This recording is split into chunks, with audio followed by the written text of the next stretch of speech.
Olá, pessoal! Estou aqui novamente hoje para falar da parte 2, então, do nosso tema, que é infecção urinária. Na primeira parte, nós falamos sobre o manejo do quadro agudo e agora, nessa segunda parte, eu vou falar sobre os protocolos de segmento. O que eu estou querendo dizer sobre isso? Sobre o segmento ambulatorial. Sobre o que nós fazemos com aquela criança que chegou para a gente com uma história que já teve uma infecção urinária prévia. Qual que é a nossa conduta, o que a gente tem que perguntar de história, que exames que a gente tem que solicitar e quais são as nossas principais preocupações. Então, para retomar o que eu estava falando, nós tínhamos lá na primeira aula o caso da Fernanda, que era aquela criança que tinha tido supostamente 3 infecções urinárias, mas que a gente viu que, na verdade, ela só tinha tido uma, a primeira infecção urinária, que era uma pielonefrite. Nas outras 2, nós vimos que não dava para ter certeza se nós estávamos frente a uma infecção urinária em uma delas, e na outra estava descartada a hipótese de infecção urinária. Mas aí ela chega para a gente no ambulatório, o que nós vamos fazer da parte de segmento ambulatorial? Bom, para poder responder essa pergunta, eu vou colocar algumas referências, e uma delas é sobre um documento científico da Sociedade Brasileira de Pediatria, que foi publicado em setembro de 2021, e que ele faz já tem um título interessante, que é Infecção do trato urinário em pediatria. Existe consenso entre os consensos? E aí, primeira coisa que eu já vou responder aqui muito claramente e objetivamente é que não existe consenso entre os consensos. Vocês vão ver, o próprio texto, se vocês forem ver, vai falar sobre isso. Existem diversos consensos de diversas sociedades médicas, cada um falando uma orientação um pouco diferente da outra, né? Para essa aula, eu vou me basear basicamente em 2 principais conceitos. No consenso da Academia Americana de Pediatria, que trata, isso é bem importante, sobre infecções urinárias febris em crianças de 2 a 24 meses, ou seja, não aborda as infecções urinárias afebris, nem aborda o período neonatal, nem aborda as crianças acima de 2 anos de idade. Por quê? Porque tem menos consenso, menos evidência nessas outras situações. É um texto que ele foi publicado em 2011 e que a Academia Americana de Pediatria reafirmou esse texto em 2017, ou seja, em 2016, eles reafirmaram que vão manter os mesmos guidelines. E tem esse outro guideline, que ele é do NICE, é um guideline em inglês, que ele foi publicado em 2007 e que ele foi revisado em 2017. Então, é um protocolo inglês de segmento de infecção urinária. Antes de falar dos protocolos, o que é importante só a gente ter em mente, já que tem diversas formas de atuar sobre a infecção urinária? Por que nós somos preocupados em relação ao segmento ambulatorial? Qual que é o nosso objetivo no segmento ambulatorial de uma criança que já teve infecção urinária? Nosso objetivo, entre eles, é diagnosticar malformações que possam levar à infecção urinária. É um pouco do que eu já tinha falado lá na primeira aula, que isso é bem importante para a gente, para evitar que essa criança tenha novos episódios de infecção urinária. Identificar fatores que aumentem o risco de infecção urinária, não necessariamente malformações. Então, às vezes, a questão de desfraude, de higiene adequada, outras questões que podem estar favorecendo a ocorrência de infecção urinária. Permitir que as famílias percebam precocemente indícios de infecção urinária para não postergar o tratamento. A gente sabe que demorar para começar a tratar uma infecção urinária aumenta a chance de eu ter sequela renal e cicatriz renal. Prevenir recorrências, né, que tudo isso que eu falei acima vai prevenir recorrências, para que, em última instância, eu evite, então, que esse paciente evolua com risco de sequela renal e de perda de função renal. Esse é o objetivo maior desse acompanhamento. Esse é um gráfico que tem no guideline da Academia Americana de Pediatria, que eu acho que é bem interessante, que o que eles correlacionam? O risco de cicatriz renal de acordo com o número de infecções urinárias. Então, se eu tenho uma infecção urinária, o meu risco de cicatriz renal é ao redor de 5%. Se eu tenho 2, aumenta para 10%. E assim vai aumentando exponencialmente conforme mais infecções urinárias vão acontecendo. Por isso que um dos passos bem importantes é evitar que ocorram novas infecções urinárias. Uma ferramenta bem interessante que eu acabei não comentando na outra aula, mas que eu queria mostrar aqui para vocês, é que a Universidade de Pittsburgh fez uma ferramenta online que a gente consegue acessar através desse link. Então, se vocês quiserem copiar esse link, que na verdade é uma ferramenta que ela tem duas calculadoras distintas. Uma calculadora inicial, que baseado nos dados clínicos da criança que eu estou atendendo, ele vai definir se a probabilidade de infecção urinária é alta ou baixa, e essa probabilidade vai ser definida por aqueles termos que eu mostrei do artigo da Academia Americana de Pediatria. E aí, nessa segunda parte, é de acordo com resultados dos exames laboratoriais, se eu tenho uma probabilidade alta ou baixa de estar frente ao paciente com infecção urinária. Qual que é a intenção disso? Facilitar a vida do médico para não deixar escapar pacientes com alto risco de infecção urinária e, quando tiver o resultado, decidir precocemente se eu vou ou não introduzir antibiótico sem ter que esperar a urocultura. E aí, na avaliação toda criança que vem para a gente, não a que está com infecção urinária aguda, mas que teve uma infecção urinária prévia e que a gente vai atender no ambulatório, existem alguns aspectos da avaliação que são muito importantes. Entre eles, por exemplo, a gente avaliar se já teve diagnósticos prévios de infecção urinária. E se foram realmente infecção urinária ou não, se foi cistite, se foi pielonefrite. Isso acho que já ficou claro na discussão anterior, o quanto que a gente pode se confundir com facilidade e quanto que às vezes a gente acha que o paciente teve infecção urinária, mas na verdade ele não teve infecção urinária. Segundo ponto importante é ver a história não só pessoal, mas familiar de doença renal. Se de repente eu não tenho uma família onde eu já tenho diagnósticos prévios de doenças renais, e eu posso pensar que de repente eu estou frente a uma síndrome genética, alguma alteração que predisponha a ocorrência de doença renal. Outra coisa é ver se essa criança tem sintomas urinários fora da infecção urinária. Se ela tem jato fraco, por exemplo, e aqui eu já vou dar um exemplo importante, né? Meninos recém-nascidos que têm jato urinário fraco, isso pode ser o primeiro sinal de uma válvula de uretra posterior, por exemplo. Né? Então, isso já pode ajudar desde já a eu pensar numa doença renal. Se tem sintomas de incontinência urinária, se tem manobras que esse paciente faz sugerindo retenção urinária, tudo isso é muito importante. Avaliação detalhada da coluna, do períneo. Por que isso? Para eu pensar, por exemplo, se eu não estou frente a alguém que tem uma bexiga neurogênica, se eu não estou frente a alguém que tem uma alteração anatômica no períneo que favoreça a infecção urinária. Então, tudo isso é bem importante da gente ver. E, por fim, uma coisa que às vezes a gente esquece na pediatria, tem vergonha de perguntar, de abordar sobre o assunto, mas principalmente nos adolescentes, a história de atividade sexual. Né? A gente sabe o quanto isso predispõe à infecção urinária.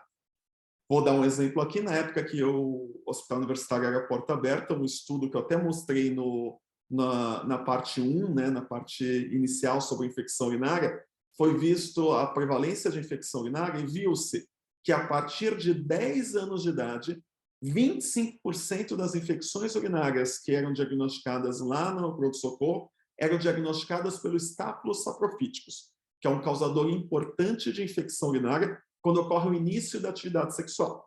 Muito antigamente era chamada, inclusive, da cistite da lua de mel. Era a cistite causada pelo Staphylococcus saprophyticus. Então, denota aí que a gente tem uma porcentagem de adolescentes que tem infecção urinária associada à atividade sexual. O que a gente pode orientar e o que é importante a gente abordar com esses pacientes? Uma das coisas importantes é ter uma ingesta hídrica adequada. É muito comum das crianças ou das famílias que esquecem de beber água, né? Que a criança prefere brincar, fazer outras atividades, e que acaba não dando atenção ao ato de beber água. Então, ter uma garrafinha ali do lado, uma garrafinha que seja interessante, que a criança goste, que ela lembre de beber água de tempos em tempos, é uma coisa muito importante. Realizar a higiene correta do períneo, né? Lembrar principalmente das meninas, que tem que limpar de frente para trás, nunca de trás para frente, não deixar resto de fezes ou de urina que possa eventualmente favorecer uma infecção, não demorar muito nas trocas de fralda, às vezes quer economizar a fralda e fica evitando de trocar. Então, esses são dados bem importantes. Ter acesso irrestrito a banheiros limpos e adequados. Então, não é aquilo, né? Isso acho que é um ponto importante na aula de Tschraude, a gente até comenta isso. Vou sair com a criança está com vontade de fazer xixi, aí vira e fala, ó, segura aí porque não tem banheiro, ou faz na fralda mesmo. e aí a criança começa a ter comportamento retentor, isso acaba atrapalhando muito e favorecendo a infecção urinária, porque toda vez que eu retenho urina, urina é um excelente meio de cultura para crescimento de bactéria. Então, se eu estou segurando urina, favorece a infecção urinária. Tratar constipação, ou a chamada síndrome de disfunção de eliminação, que é quando a criança tem problemas de retenção de fezes, de urina. Não vou entrar em detalhes aqui, senão a aula vai ficar muito longa, mas o tratamento da constipação é uma coisa muito importante. Pesquisar ativamente isso e tratar. Uma das medidas, né, um tanto quanto controversa, mas que a gente sabe que é sabidamente eficaz para a prevenção de infecção urinária, é realizar prostectomia. Eu já citei lá na aula anterior, né, que o risco de infecção urinária é completamente diferente naquele menino que foi postectomizado e daquele que não foi postectomizado. E um dos pontos que eu já falei antes, só para reforçar, é: teve febre, não tem nenhum outro foco, pode ser infecção urinária, tentar já nas primeiras 48 horas procurar o pronto-socorro, descartar ou confirmar a hipótese de infecção urinária e, se for o caso, começar com antibiótico empírico o mais rápido possível. O que são medidas não eficazes, mas que às vezes as famílias vêm falando e vêm pensando em fazer? Suco de cranberry, né? Acho que isso é um clássico falar sobre isso, e aí é um ponto interessante, né? Ajuda, não ajuda? Teoricamente, algumas das substâncias do cranberry diminuiriam a adesão da bactéria ao epitélio, só que o que acontece, né? Para eu ter um efeito terapêutico disso, eu precisaria tomar litros e litros de suco de cranberry para isso fazer alguma diferença. E há quem diga, inclusive, que a melhora que é vista com o suco de cranberry é porque as crianças ou os adultos que tomaram aumentaram a ingesta hídrica e, por isso, tiveram menos infecções. O uso de probióticos é uma das coisas que foi estudado na literatura e até hoje não tem uma evidência muito clara que dar probiótico impeça a ocorrência de infecção urinária. Tratamento de bacteriúria assintomática, isso não ajuda como prevenção de infecção urinária.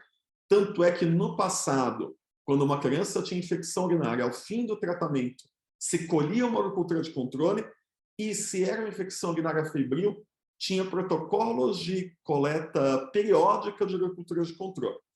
E aí, hoje em dia, sabe, se eu ficar colhendo uricultura de controle naquele paciente que está assintomático, eu vou encontrar bacteriúria assintomática e tratar a bacteriúria assintomática não vai fazer diferença.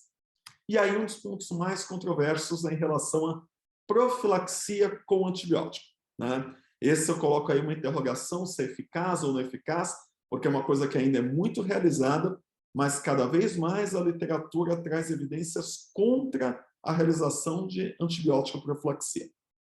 Então, o que acontece? Atualmente, o que a gente pode dizer é que existe pouco consenso na literatura se realmente vale a pena fazer antibiótico profilaxia em infecção urinária. A SBP ainda sugere, nesse protocolo que eu mostrei aí do 2021, algumas situações onde valeria a pena fazer profilaxia. E aí o que eles colocam? Crianças que tenham alterações ultrassonográficas, antinatais ou atuais, e que estejam ainda durante a investigação, não tenham fechado um diagnóstico do que elas têm, né? Então, fiz ultrassom, veio alterado, até saber o que está acontecendo e começar a profilaxia. Aqueles pacientes que tiveram infecção urinária febril prévia e que têm refluxos grau 4 e 5, eu já vou mostrar mais para frente essa classificação de refluxo, para quem não lembra, mas os graus 4 e 5 são os refluxos mais graves, mais intensos. Aqueles pacientes que têm uropatias obstrutivas, então até resolver a obstrução, ficar com antibiótico profilático, e para pacientes que preenchem critério de infecção urinária recorrente, né? Essa orientação da SBP, e aí eu coloco isso claramente, porque a depender do protocolo, vocês vão ver orientações diferentes. O próprio guideline da Academia Americana de Pediatria, o que eles colocam aqui? Eles fazem uma revisão de 6 trabalhos, ou seja, o que nós temos aqui é uma meta-análise, e o que eles demonstram é que dar ou não dar profilaxia em refluxos do grau 1 a 4 não teve diferença estatística em relação à incidência de infecção urinária. Ou seja, do ponto de vista de evidência científica, não tem evidência científica que respalde, pelo menos no momento, o uso de antibiótico profilático em refluxos do grau 1 a 4. Por que o grau 5 não está representado nessa tabela? porque o que se demonstrou é que o N de crianças com refluxo grau 5 desses estudos era tão pequeno que não era possível afirmar se vale ou não vale a pena dar antibiótico profilático no refluxo grau 5. Por isso que alguns lugares hoje em dia têm falado para dar profilaxia apenas no refluxo grau 5, não porque é demonstrado que é eficaz, mas porque é o único que não tem evidência ainda que diz que não é eficaz. Bom, e aí se eu vou escolher, por algum motivo, naquela discussão, individualizado para aquele paciente, iniciar antibiótico profilaxia, o que eu devo levar em consideração? Eu devo levar em consideração, então, antibióticos que tenham um alto nível urinário e um baixo nível sérico. Eu já tinha citado na aula anterior que antibióticos, como, por exemplo, como nitrofrantoína, são antibióticos que são bastante descartados pelo trato urinário, têm uma alta concentração no trato urinário, mas só que eles não têm alta concentração sérica, tanto é que eles não são bons para tratar pielonefrite. Como profilaxia, é uma excelente opção. Devo tentar antibióticos com a menor possibilidade de efeito colateral possível, que tenham baixo custo ou que sejam disponíveis gratuitamente na rede pública, porque é um antibiótico que eu vou usar de longo prazo, então isso é um ponto bem importante, que não tragam problemas em relação ao sabor, né? Imagina um antibiótico é tão ruim que a criança não consegue tomar, aí vai ficar muito difícil dela usar de longo prazo. Antibióticos sejam ecológicos, ou seja, que tenham poucos efeitos colaterais na flora intestinal, para não evoluir com diarreia pelo uso do antibiótico ou algum outro efeito colateral. Que sejam ativos contra os principais uropatógenos, as principais bactérias causadoras de infecção urinária, e que induzam a pouca resistência bacteriana. Que antibióticos atualmente nós temos nesse perfil? Nós temos principalmente nesse perfil o sulfametoxazol trimetropin, a nitrofrantoína e a cefalexina, né? Lembrando que sulfametoxazol trimetropin e nitrofrantoína são liberados acima de 3 meses de idade. Então, abaixo de 3 meses, a melhor opção acaba sendo a cefalexina. Quando eu vou prescrever a profilaxia, em relação à dose, normalmente a gente vai usar de 1/3 até metade da dose, que é aquela dose terapêutica. E como que a gente vai prescrever? Aí depende. Crianças que têm controle esfincteriano, ou seja, crianças maiores, o preconizado é dar uma vez ao dia à noite. E por que a gente vai dar preferencialmente à noite? Porque aí durante o período noturno a criança vai dormir, vai ser o período onde ela vai mais reter urina, mas a urina que ela vai produzir naquele período noturno vai excretar antibiótico. Então vai prevenir a ocorrência de infecção justamente no período do dia onde a urina fica mais acumulada que no período noturno. Agora, se é um bebezinho que usa fralda, que não tem controle esfincteriano, aí não faz sentido esse raciocínio. E aí, muitas vezes, o que a gente vai fazer é prescrever essa profilaxia para ser dada de 12 em 12 horas. Mesmo antibióticos que têm outras profilaxias, outras apresentações, né? Por exemplo, cefalexina, a recomendação é dar cefalexina de 6 em 6 horas, quando eu estou pensando em tratamento. Mas para profilaxia, a gente vai prescrever de 12 em 12 horas. Bom, e aí, para a gente, antes de falar dos guidelines, a gente precisa entender quais são as nossas opções de exames complementares, de investigação para esse paciente que tem infecção urinária. E aí, os principais exames, do ponto de vista radiológico, são esses 5, que eu vou, a partir de agora, falar de cada um deles. Então, o primeiro que eu quero falar é sobre a ultrassonografia de rins e vias urinárias, que é o exame certamente mais usado quando eu estou investigando alguém que está com infecção urinária ou que teve uma infecção urinária prévia. É um exame que tem a vantagem de ser não invasivo, né? É só passar o gelzinho lá e ver. É completamente indolor. A criança pode ficar eventualmente assustada porque alguém está manipulando ela, mas não vai ter dor nenhuma. Não envolve radiação, não tem contraste. O único problema, eventualmente assim, é que é um exame examinador dependente. Então, se de repente eu tiver um radiologista que não tiver muita experiência em crianças, pode ou supervalorizar ou deixar de achar coisas importantes. É um exame que o que acontece? O que vai avaliar? O aspecto dos rins, o tamanho, a ecogenicidade, enfim. Isso pode me dizer se ele está inflamado nesse momento, ou às vezes não é muito sensível para isso, mas pode até mostrar a presença de cicatriz renal. A pelve renal vai ser avaliada através desse ultrassom. A bexiga, se ela tem parede lisa, trabeculada, se tem conteúdo dentro da bexiga ou não. se tem sinais de obstrução. E aí, como é que eu vejo os sinais de obstrução? Por dilatações. O cálculo nem sempre vai ser visível ao ultrassom. Ou uma estenose que tenha lá, nem sempre vai ser perceptível ao ultrassom. Mas se eu tenho uma área dilatada, isso sugere muito que a urina não está conseguindo ser drenada. Que aí eu fiz um ponto de obstrução e dilatou antes desse ponto de obstrução. Se eu tenho massas ali, aí eu vou pensar em malformações, em alterações, e é um exame que não deveria ver o ureter, porque o ureter é uma coisa muito fina, acaba não sendo visualizado. Se eu consigo enxergar o ureter no ultrassom, é porque esse ureter está dilatado. Isso fala a favor que eu tenho alguma alteração urinária ali presente nesse exame. Outro exame que é importante e que muitas vezes é realizado é a chamada uretrocistografia miccional retrógrada, ou só uretrocistografia miccional, ou UCM. Eu coloquei essa figurinha aqui do lado porque eu sempre tento explicar quando tem dois exames parecidos desse tipo, que é a UCM e a urografia excretória. Sempre fala que a UCM é um exame que vê o trato urinário de baixo para cima. Por que é de baixo para cima?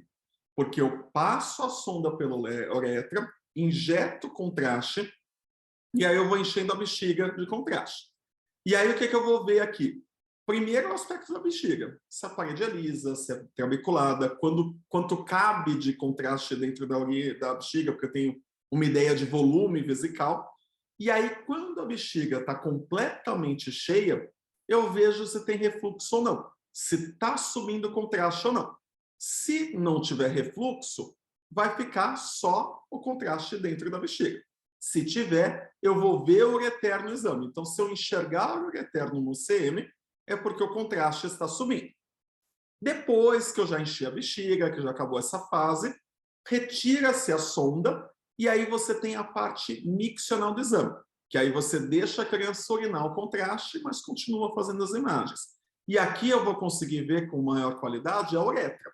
Então, a única parte assim, do trato que eu vou ver de cima para baixo, ou vez quando, é a uretra. E aí eu posso fazer alguns diagnósticos, como, por exemplo, a válvula de uretra posterior.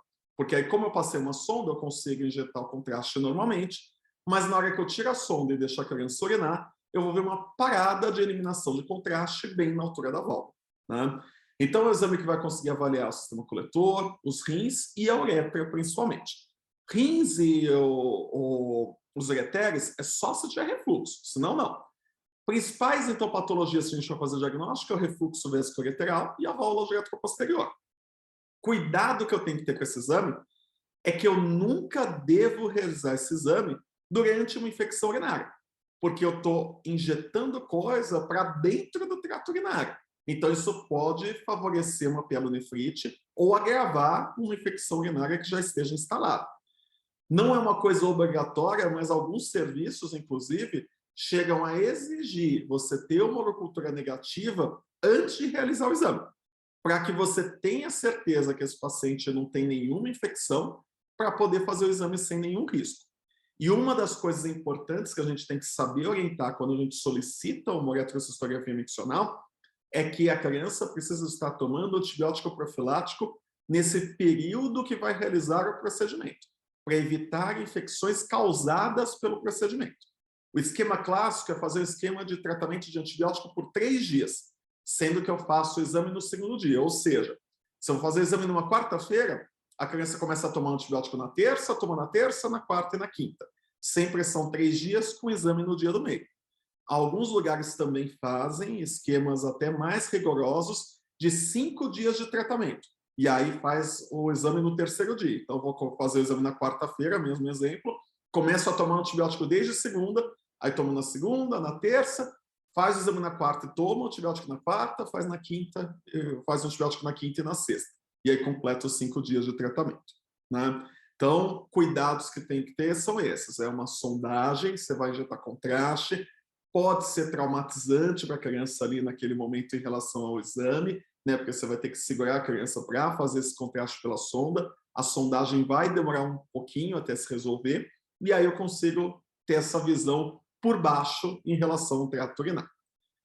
Baseado na uretrocistografia miccional, eu consigo dar a classificação do refluxo vesicoureteral, que é uma classificação que vai de 1 a 5. O 1, quando o contraste só chega até o ureter. O 2, quando o contraste tinge o ureter e a pelve renal. O 3 é ureter e pelve renal com dilatação do ureter. O 4, eu tenho dilatação do ureter e dilatação da pelve renal, já tenho apagamento das papilas. E o grau 5, eu tenho um ureter tão dilatado que é chamado dólico ureter, que ele deita sobre ele mesmo, né? Ele faz essas dobras sobre ele mesmo, de tão dilatado que está. Aqui eu vou aproveitar para mostrar, e acho que é uma coisa legal, 2 exemplos de exames de uretrocistografia miccional, que é um exame que a gente olhando, a gente consegue entender. Primeiro exemplo de exame normal. Então, é um exame radiológico, eu faço raio-x, esse primeiro raio-x é um raio-x de controle, o paciente não vai estar identificado aqui, obviamente, é só para a gente ver o exame antes de colocar o contraste. Aí passa a sonda e começa a injetar o contraste. Então, o paciente está sondado e começou a colocar o contraste aqui. E aí você vai colocando quantidades progressivas de contraste e avaliando a bexiga.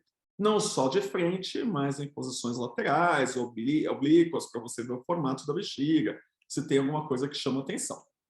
Até que vai chegar um momento que a bexiga vai estar completamente cheia. Dá para ver bem aqui que é uma bexiga bem lisinha, não tem paredes espessadas, não tem aquela coisa de ficar meio enrugada, de ter traves, nada disso, né? E aí, realmente, como eu falei, várias incidências para você ver tudo que está acontecendo. E aí eu cheguei aqui no máximo da bexiga cheia e ver que não subiu nada, eu não atingi o ureter, eu não consegui enxergar o ureter. Então esse exame já descartou para a gente que tenha refluxo vésico-ureteral. Acabou essa parte, o que é feito? Retira-se a sonda e aí faz a parte miccional do exame, que aí eu vejo a saída do contraste, para ver se tem algum ponto de parada, algum estreitamento, alguma coisa que chame a atenção. E aí vou fazendo isso até a criança esvaziar por completo a bexiga, e aí no fim ver o quanto que sobra de contraste, sempre vai sobrar um pouquinho, mas que nesse caso dá para ver que é uma quantidade aí desprezível. Então esse é um exemplo de um bebê, um recém-nascido, com um exame normal, né? E isso já reforça uma outra coisa, esse exame de uma criança de 1 semana de vida, demonstrando que eu posso fazer esse exame em qualquer idade, não tem limitação em relação a isso. E aí agora eu queria dar um exemplo de um exame operado, para vocês entenderem o que é um exame operado. Então também começa com uma imagem de controle, uma imagem inicial, e aí a gente vai injetando contraste, vai vendo, aí coloca pequeno enchimento, grande enchimento, 40 ml, 40 ml também porque é um lactente jovem, uma criança nesse caso de 2 meses de vida. E aí o que acontece? Quando a bexiga encheu, a gente começa a ver uma coisa que no outro exame a gente não deveria ver, né? Que é o ureter sendo corado. Já dá para perceber que é um ureter bem larguinho, bem dilatado. E aí continua colocando contraste e aí a gente começa a ver que o contraste está chegando na pelve renal, está chegando dentro ali da saída do rim, né? E aí, se vocês notarem, prestarem bem atenção nessa outra incidência, por isso que é importante várias incidências, eu tenho um ureter bem dilatado, mas eu tenho uma outra linhazinha do lado do ureter, que chama atenção e que vai ficar até mais visível agora. Tá vendo que tem essa outra linha? Tem 2 linhas diferentes. O que eu tenho aqui? Eu tenho uma duplicidade ureteral. Eu tenho uma criança, nesse caso, o laudo desse exame até dizia isso, que tem 2 ureteres desse lado. E que esses ureteres, inclusive, têm refluxos de grau diferente. Esse daqui, eles já classificaram como refluxo grau 4, esse ureter que está mais por fora, porque tem uma dilatação importante do ureter e uma dilatação da pelve renal que está ligada nesse ureter. É como se o rim saísse em 2 saídas diferentes. Eu tenho a pelve aqui de baixo e a pelve aqui de cima. Nessa outra porção, nessa porção que eu chamo aqui de superior do ureter, esse outro ureter, já foi classificado como refluxo grau 2. Porque eu tenho o ureter aqui tingido, a pelve renal também, mas eles não parecem estar dilatados, foi só que o contraste chegou até lá. E aí, quando continua o exame, a gente nota, então, que tem esses 2 ureteres, então, esse, como eu falei, com refluxo grau 4 e do lado grau 2, e que o ureter do outro lado está começando a corar também. Ou seja, eu tenho um refluxo vésico-ureteral bilateral associado a uma duplicidade de ureter, um exame bem alterado, né? E aí, desse outro lado, foi laudado como um refluxo grau 1, um refluxo pequeno, que só corou. Ou não, desculpa, aqui dá para ver mais. Na verdade, foi grau 3. Foi ureter e pelve renal com uma pequena dilatação do ureter. Aqui dá para ver bem os dois ureteres corados.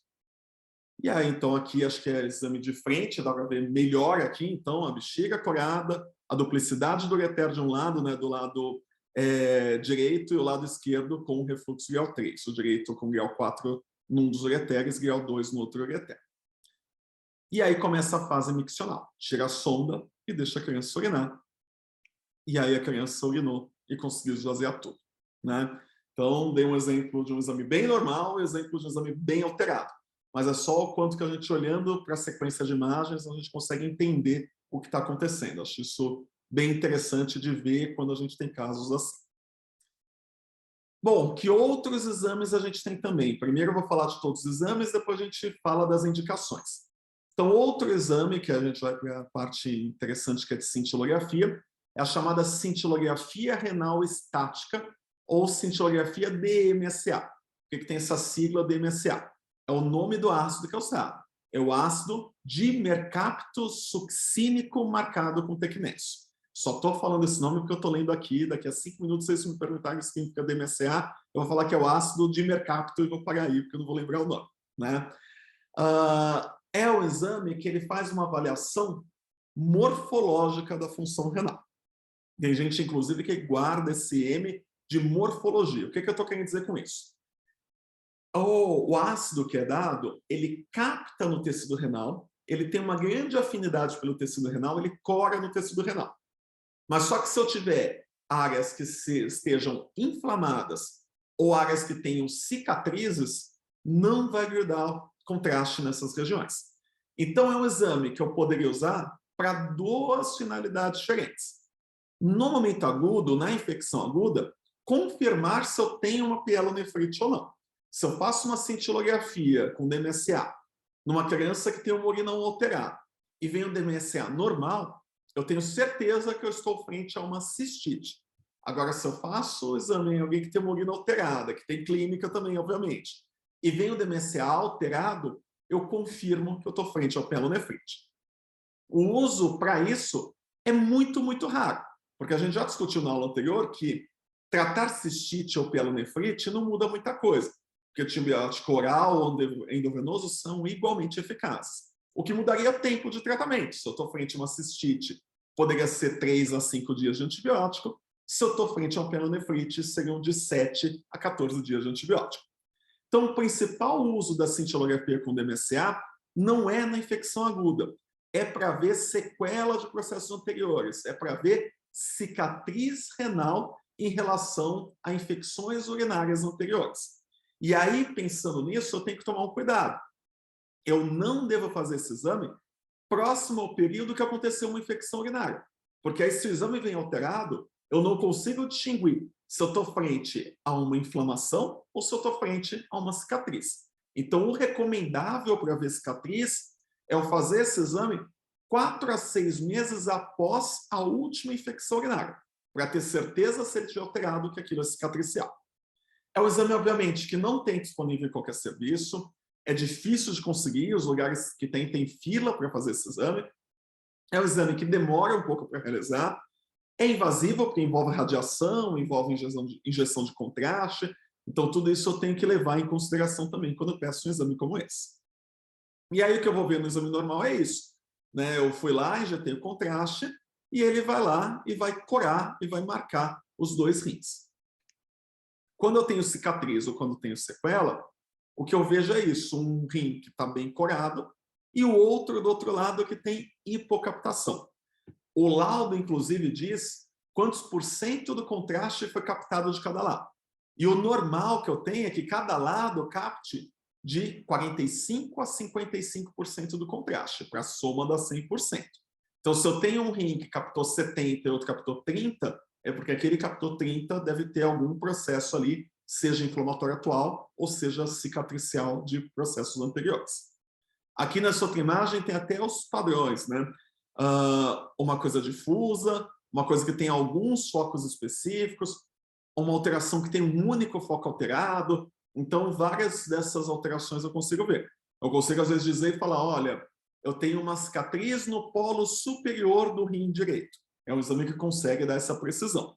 Ou se for durante uma infecção aguda, eu tenho uma pielonefrite que está cometendo apenas o polo inferior do rim esquerdo. Então, eu consigo dar esse tipo de resposta com a cintilografia. Outro exame, esse cada vez menos utilizado, mas que é importante a gente conhecer para avaliação do trato urinário, é a chamada urografia excretor.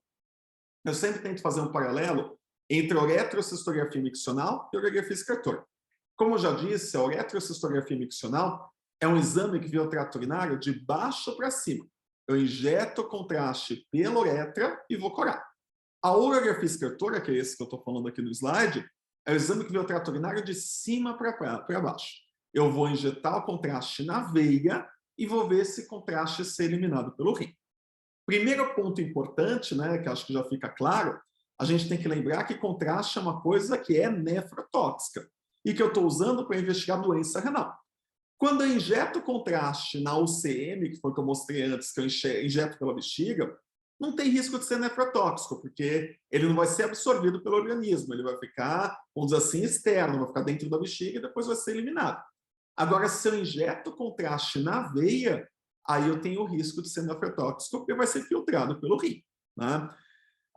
Qual que é a indicação de fazer homografia excretor? Quando eu estou pensando em doenças obstrutivas. Por que isso? Lembra daquele exemplo que eu falei? Se eu injeto contraste pela bexiga e eu não tenho refluxo, eu não vou conseguir ver nada no ureter. E aí, por exemplo, eu tenho uma hidronefrose, eu tenho um ureter dilatado, eu tenho uma pelve renal dilatada. Os dois principais motivos para eu ter uma dilatação dessa é ou eu tenho refluxo, e por isso dilatou, como eu mostrei no exame anterior, ou eu tenho alguma coisa obstrutiva. O que eu posso ter obstrutiva? Uma estenose de Juve, junção uretero-vesical. Tem uma estenose aqui, se eu fizer um semi vai vir normal, porque o contraste não vai subir, não vai passar pela estenose. Mas se eu injeto contraste na veia, o que eu vou ver é que, de repente, esse lado vai ter uma dificuldade de eliminar esse contraste em relação ao outro lado. O ureter desse lado vai estar mais dilatado, justamente porque eu tenho uma área de estenose aqui. Eu posso ter uma estenose de Juve, eu posso ter uma estenose de Jupe, que é a junção uretero-pélvica, eu posso ter um cálculo obstrutivo. Então, são as patologias obstrutivas do ureter que eu consigo enxergar pela urografia excretor. Porque se for patologia obstrutiva da uretra, a UCM consegue ver para mim, né? Atualmente, o que se prefere? Não fazer a urografia excretora, mas fazer a cintilografia dinâmica, que é a cintilografia com DTPA, que eu vou explicar mais para frente, que vai ter uma função parecida. Então, aqui exemplos também de imagens.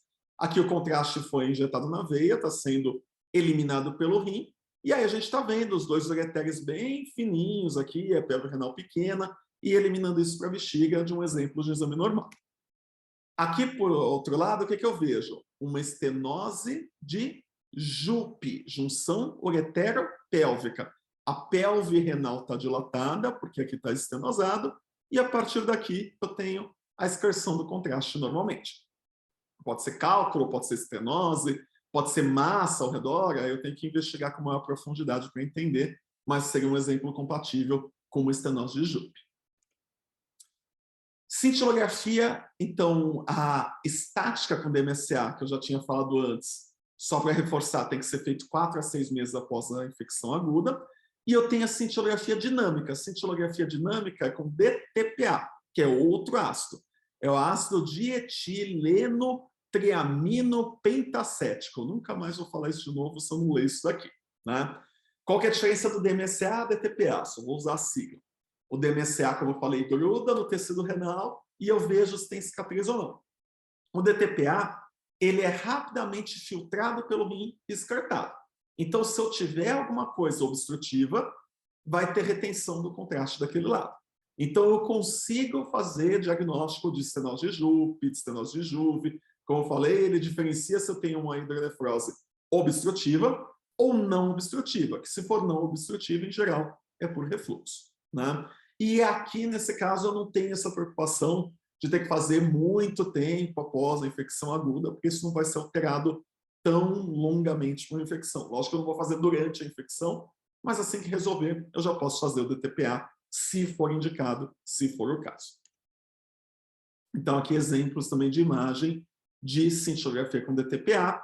Pode ver que começa corando o rim, aí daqui a pouco o rim está todo corado e você começa a ver a excreção do contraste, ele chegando na bexiga, até ele estar todo acumulado da bexiga. Aqui é uma cintilografia com DTPA normal. Então é um exame que vê muito mais a parte funcional. Ele também dá um laudo em porcentagem, e aí essa porcentagem é de rim funcionante. Quantos por cento que eu tenho do rim funcionando de cada um dos lados. Bom, agora que nós já entendemos os exames, eu vou detalhar os principais protocolos. Falar o que eles preconizam e que exames eles indicam em que situações. Então, eu vou começar, como eu já fiz outra vez, com o protocolo da Academia Americana de Pediatria, que foi um protocolo publicado em 2011 e reafirmado em 2016. O começo, eu vou repetir o que eu já tinha falado no anterior, e aqui só para vocês enxergarem tudo, eu vou sair da tela um pouquinho, daqui a pouco eu volto. Então, o que acontece? Eu tenho uma criança aqui de 2 a 24 meses e que tem a febre maior ou igual a 38 graus. Né? Primeira coisa que eu tenho que decidir é se eu tenho necessidade de início imediato de antibiótico ou não. E isso é baseado na minha decisão clínica, né? Se é uma criança que está toxemiada, precisa de antibiótico logo ou não. Tudo que eu estou falando aqui, estou retomando por enquanto da aula anterior. Se sim, se eu considero que essa criança precisa de antibiótico, o que eu tenho que fazer? Eu tenho que obter, então, a análise urinária, né, chamada urina 1 ou EAS, que obrigatoriamente aqui tem que ser por sondagem ou punção suprapúbica. Eu tenho que obter a urocultura, que também obrigatoriamente tem que ser por sondagem ou punção suprapúbica, e já começar o antibiótico que eu queria dar já desde antes, porque eu considerei que era uma criança que precisava de início imediato de antibiótico. Agora, se não é uma criança que precisa de início imediato de antibiótico, eu vou avaliar a probabilidade dessa criança ter TU. Então, eu tenho que avaliar a probabilidade, então, se tem infecção urinária, se é maior que 1% ou maior que 2%, e também sou eu que vou definir esse corte de 1 ou 2%, baseado nessa tabela que diferencia meninos e meninas. Para as meninas, eu tenho esses 5 fatores, né? Ser da raça branca, ter idade menor que 12 meses, temperatura maior ou igual a 39 graus, febre por mais de 2 dias e ausência de outra fonte de infecção. Se eu tenho apenas um desses fatores, a minha probabilidade de TU é menor que 1%. Se eu tenho até 2 fatores, é menor ou igual a 2%. Se eu tenho mais de 2 fatores, eu tenho uma probabilidade superior a 2%, então eu sempre vou ter que colher exame. Nos meninos, é dividido nos meninos não circuncidados e circuncidados. Nos meninos não circuncidados, sempre excede 1%, e se não tiver nenhum fator, já dá 2%, então eles sempre vão ser alto risco.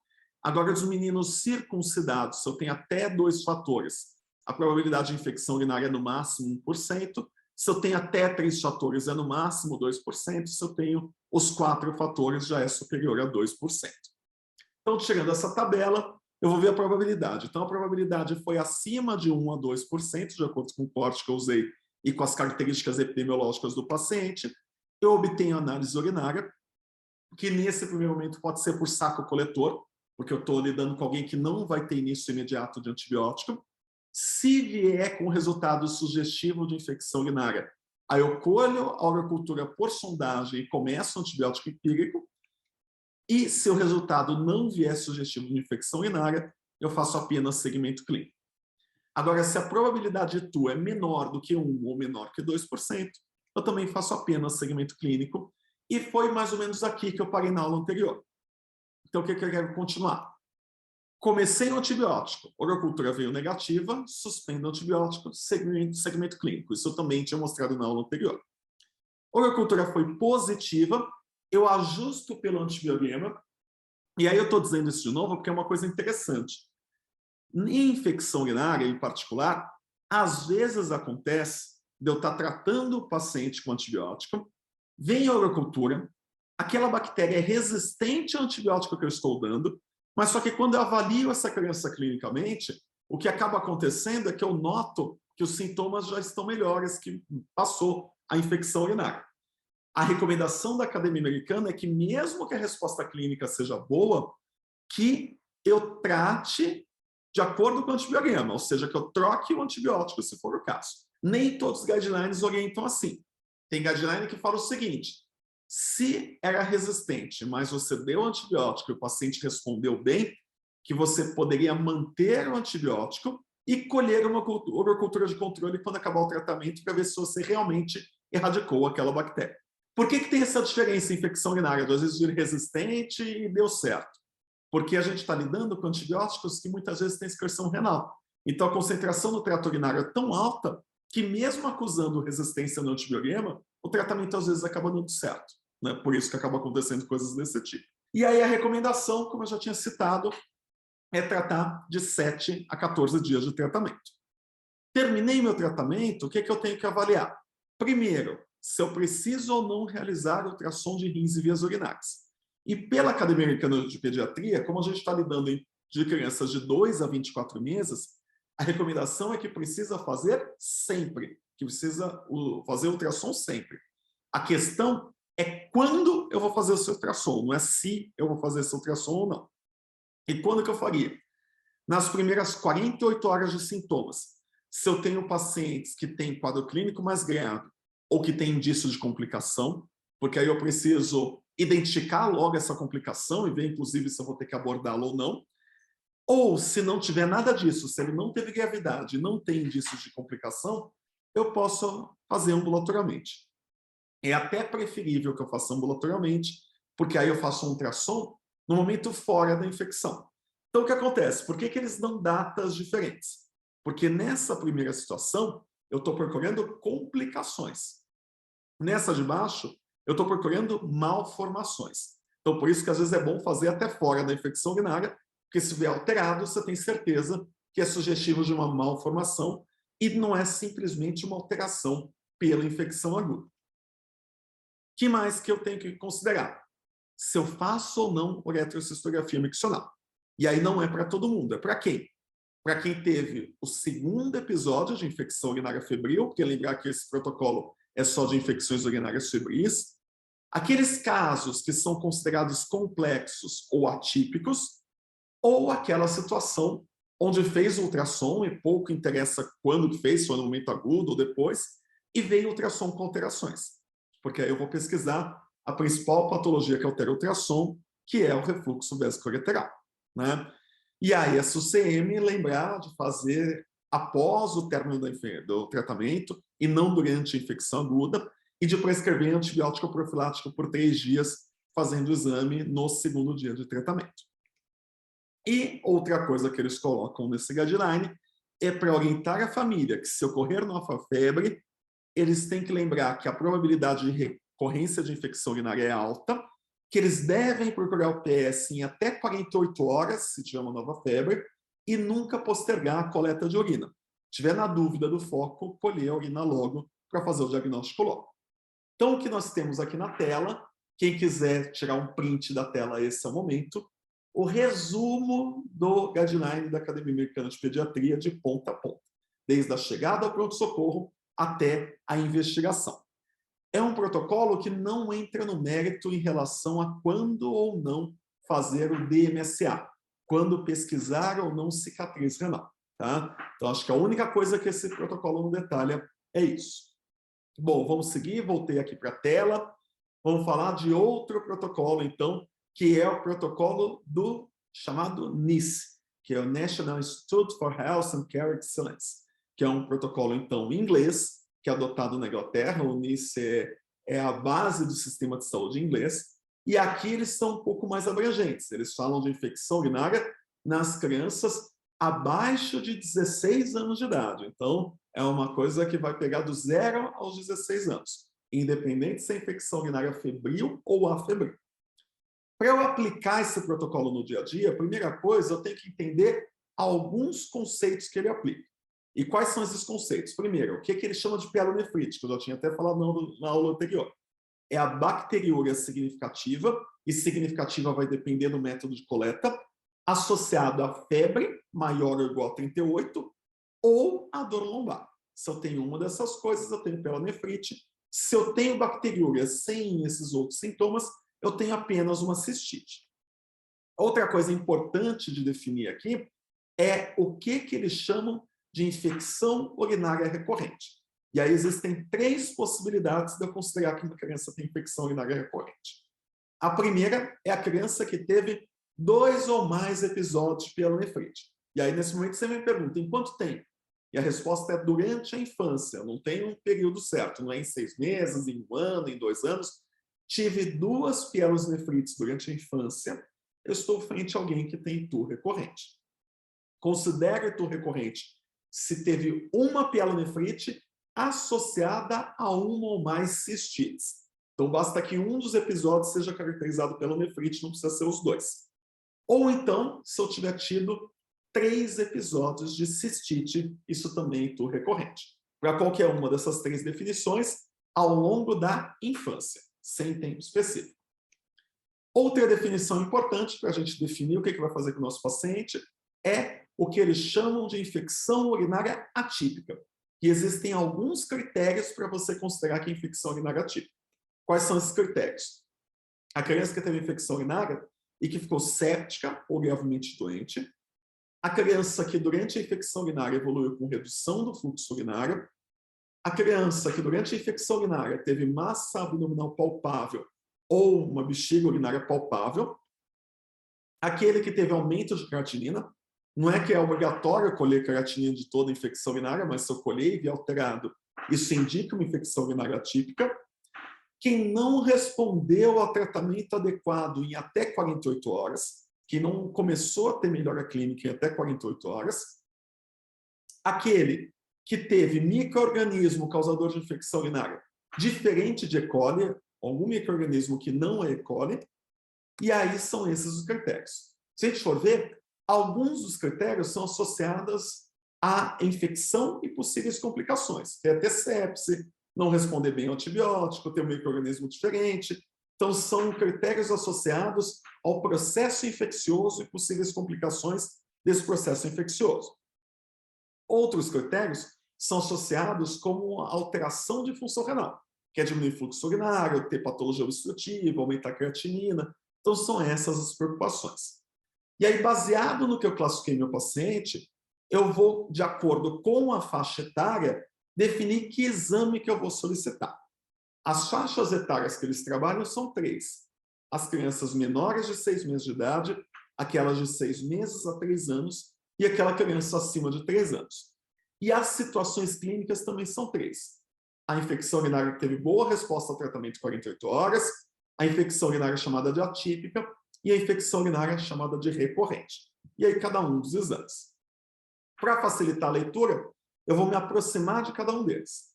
Então, eu tive um ITU que eu vou chamar de um ITU normal. Um ITU que respondeu bem ao antibiótico, que foi tudo certo, que a criança estava bem.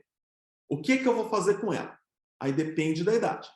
Se eu tenho uma criança abaixo de 6 meses, eu devo obrigatoriamente fazer um ultrassom de rins e vias urinárias. Esse ultrassom não precisa ser feito durante a infecção aguda. Ele pode ser feito em até 6 semanas do diagnóstico. Então, posso deixar para fazer depois. E aí, se esse ultrassom vier alterado, aí eu faço uma eletrocistografia miccional. Se esse ultrassom vier normal, eu não faço. Nessa situação, eu não faço DMSA. E se for uma criança acima de 6 meses, com um único episódio dessa chamada infecção urinária normal, eu também não faço nada. Tá? Então, não faço nenhuma investigação. Se eu tenho uma criança que preencheu critérios para infecção urinária atípica, então quais foram os critérios de infecção urinária atípica? Ela chegou séptica ou gravemente doente, teve micro-organismo diferente de E. coli, não respondeu a 48 horas de antibiótico, tinha massa palpável ou bestigoma, tinha aumento de creatinina, tinha diminuição de fluxo urinário, teve qualquer uma dessas coisas, eu vou sempre, independente da idade, realizar ultrassons de rins e vias urinárias. E aí eu devo, preferencialmente, fazer esse ultrassom de rins e vias urinárias ainda durante a infecção, porque eu posso detectar alguma complicação nesse momento. Eu posso deixar para fazer depois, e aí é esse asterisco aqui do B, se o meu critério para a infecção urinária atípica, o único critério para preencher, for um micro-organismo diferente de E. coli. Aí, se for isso, eu posso deixar fazer depois. Senão, eu devo fazer durante a infecção aguda.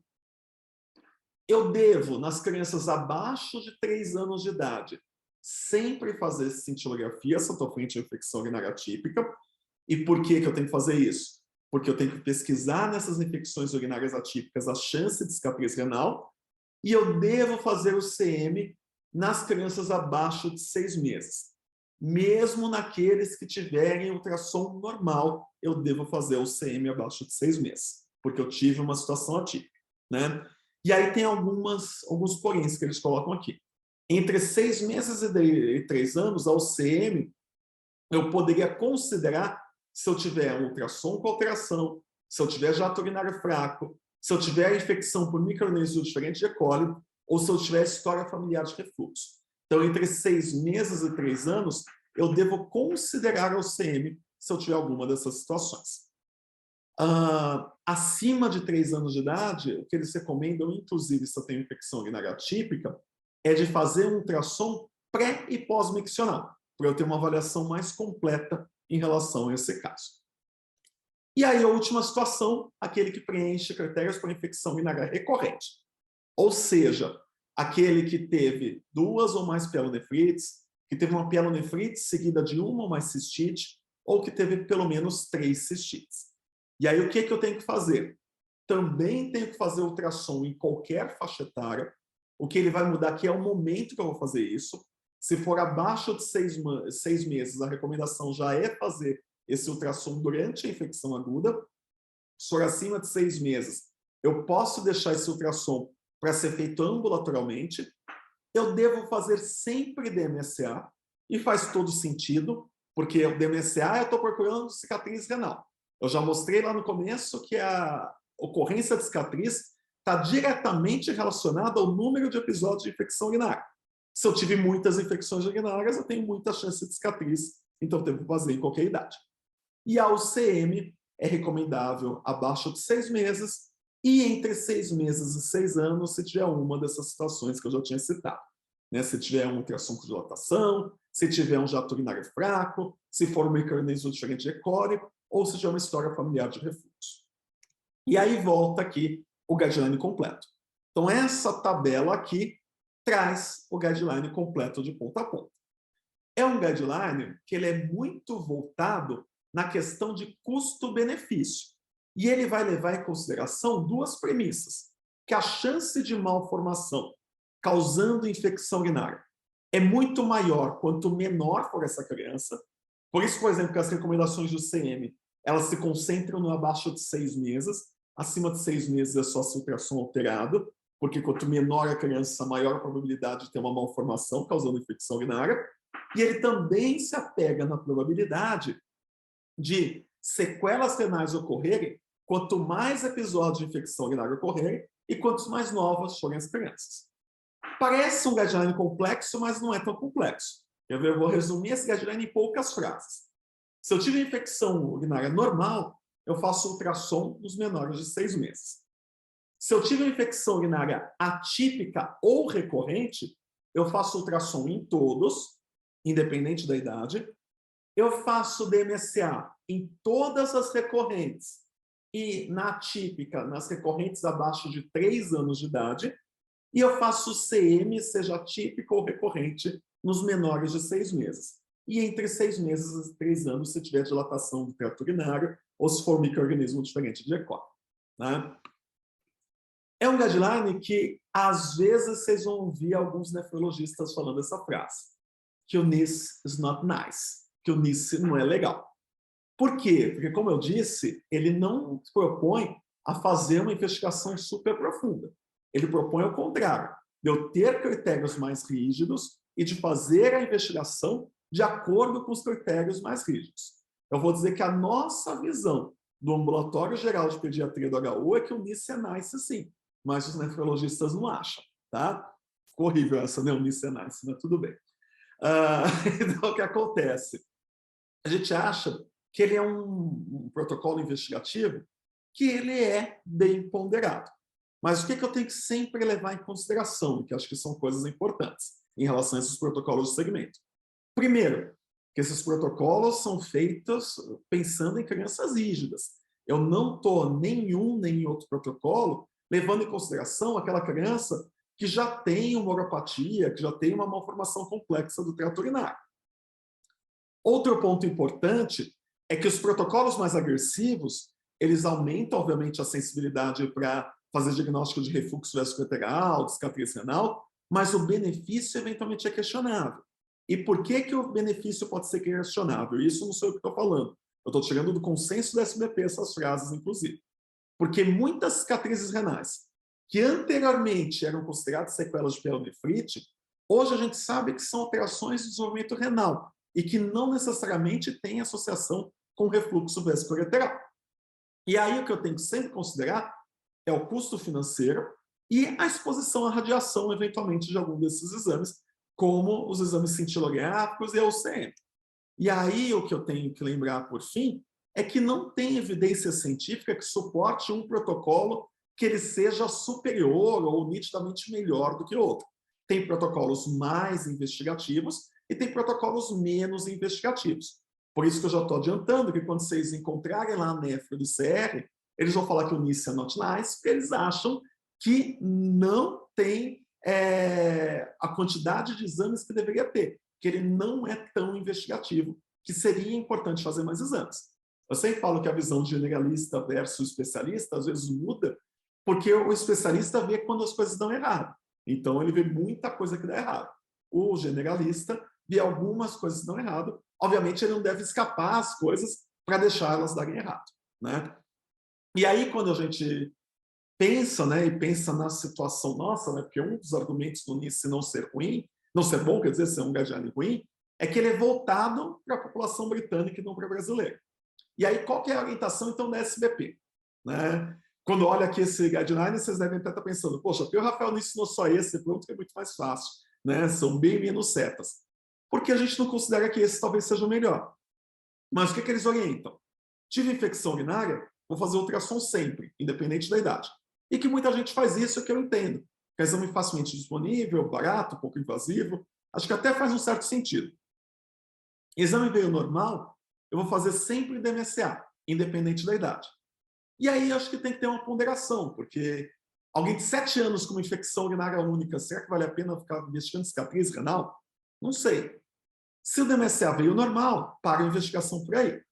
Se o DMSA veio alterado, aí eu faço o UCM, para ver se essa cicatriz não é secundária a refluxo. Então eu vou lá e faço a eletrossociografia miccional. Agora, se o ultrassom veio alterado, já faço o DMSA e o CM de cara. Lógico que o DMSA, nesses casos aqui, vai ser sempre 4 a 6 meses após a infecção aguda, porque o que eu estou procurando é cicatriz renal. Né? Então, é um guideline muito simplificado e muito investigativo. Vou fazer exame à toa em muita gente e vou ter muito custo. Lógico que fazer exame de menos, às vezes é muito complicado. Então, o que nós propomos? Né? Então, o que eu trago aqui é uma sugestão. Não é baseado em nenhum dos guidelines, mas é o que eu sugiro fazer, baseado no que a literatura diz, em relação à investigação de crianças com infecção do trato urinário. Para fazer ultrassom, infecção urinária febril em menor de 2 anos, que é o que a Academia Americana de Pediatria propõe. Se for pelo NICE, se for uma infecção urinária típica, só faria abaixo de 6 meses.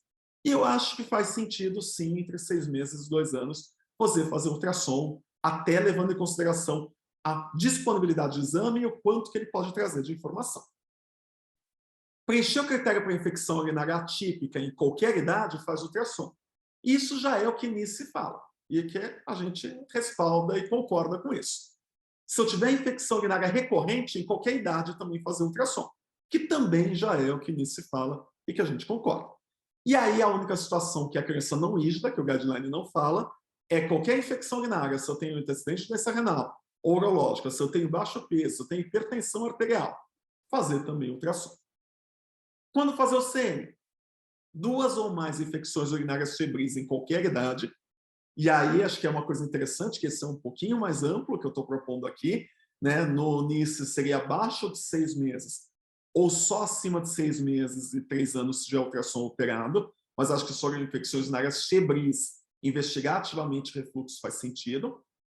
Fazer o CM toda vez que o ultrassom vier alterado, e tanto o NICE quanto a Academia Americana de Pediatria falam isso, que se o ultrassom vem com dilatação, deve fazer o CM, e aquilo que os guidelines não abordam, que é fazer na infecção urinária típica, naquele que tem doença renal, urológica, baixo peso ou hipertensão arterial. E sugestão de cintilografia com DMSA, para ver cicatriz renal. Infecção urinária recorrente, qualquer idade, infecção urinária típica nos menores de 3 anos, desculpa, que já é o que o NICE manda.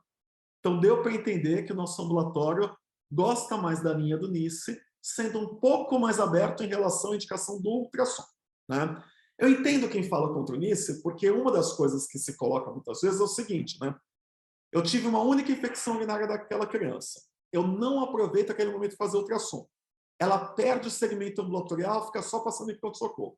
Aí eu reencontro ela daqui a 5 anos, depois do 10º episódio de infecção urinária.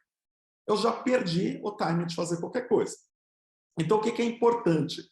Você garantir o segmento das crianças que têm infecção urinária para saber se elas vão recorrer ou não, para tomar medidas para evitar que elas recorram ou não, e se recorrerem, para saber ampliar a investigação para investigar sequelas e cicatrizes renais. E se os exames vierem alterados? Né? Acho que é a última coisa que eu queria responder aqui para vocês. O que eu faço com isso? Aqui também trago do consenso da SVP o que eles colocam. Pacientes que têm refluxo vesicolateral de alto grau, ou seja, grau 4 e 5, aqueles com cicatrizes renais ou aqueles com outras malformações urinárias, devem ser seguidos pelo pediatra com monitorização da pressão arterial em toda consulta, da função renal e da albuminúria, que antigamente era chamada de microalbuminúria, que é um dos marcadores mais precoces de dano renal, né? E aí, lógico, vai depender do que eu vou encontrar. Se eu encontro uma criança que tem um DMSA alterado, que tem uma cicatriz renal, muitas vezes o que vai ser interessante, além de fazer essa investigação, é discutir o caso com o nefrologista ou encaminhar para o nefrologista com uma avaliação. Se eu tenho uma criança que tem um refluxo vesicolateral, vale a pena eu discutir o caso com o urologista ou encaminhar para o urologista para uma avaliação. A gente sabe atualmente que os refluxos, principalmente os de baixo grau, têm tido uma conduta expectante, porque boa parte deles se resolvem sozinhos. Mas é importante a gente dividir essa decisão com o especialista. O que eu quero que vocês entendam? Que infecção urinária é uma coisa importante para a gente atuar para evitar novos episódios e para detectar possíveis sequelas. E a gente deve estar apropriado de saber quando pedir, com parcimônia, uma investigação complementar. E não ficar só nos exames. Orientar, como eu falei lá no começo. Constipação, higiene adequada, desfraude, ingesta hídrica, porque isso tudo vai determinar a possibilidade de ter ou não novos episódios de infecções urinárias. E quanto mais infecções, mais risco de sequelas para a vida adulta. Bom, era isso então que eu tinha a dizer para vocês. Muito obrigado pela atenção. Quem não fez ainda, dá um like aí nos nossos vídeos, lembra de clicar aqui no joinha, se inscreva no nosso canal que ainda não se inscreveram. Espero ter contribuído para a formação de vocês. Até a próxima. Valeu, pessoal!